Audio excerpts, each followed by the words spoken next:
When is enough enough? That's an important question every pre-retiree needs to ask themselves so they know when they can actually stop working. Well, if they want to.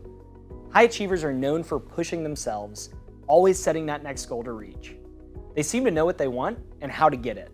And while this drive is incredibly important in a high-powered career or for the self-employed, it can actually obstruct your view of knowing when enough is enough. Whether it be prestige, money, or acclaim, there has to be a point where your priorities shift. Let me tell you this story about Tim Ferriss, best-selling author and podcast extraordinaire. In 2004, Tim was doing better than ever financially.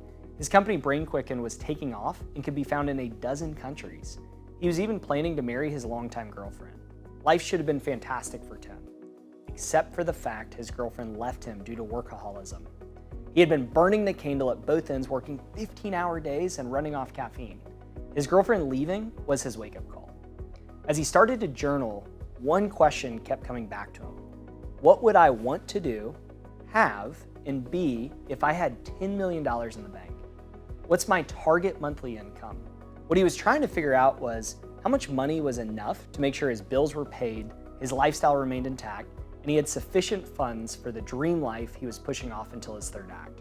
After crunching the numbers, he realized he was actually closer to that magic number to meet his needs and wants. Having this knowledge gave him the confidence to allocate his time away from work and into his personal life. Tim's story is true for many high-achieving pre-retirees I talked to. They're in their peak earnings years, and some are unhappier than they've ever been. When I started uncovering what's important to these people, despite having enough money to achieve their ideal life, they feel stuck, trying to accomplish more. When Tim journaled on when enough is enough and knew his numbers, it changed his life and how he approached what's important to him. That's the goal of wealth management, aligning your capital with what is important to you. If you need $400,000 a year in income, start with the end in mind, working backwards into the numbers. You might even be able to take a step back, work on your mindset to give yourself the freedom to not always be climbing up that mountain, and budget your time that includes stuff you love. Try it out for yourself. Let's figure out where the gaps are so you can stop postponing your happiness to finally be experienced in third act living.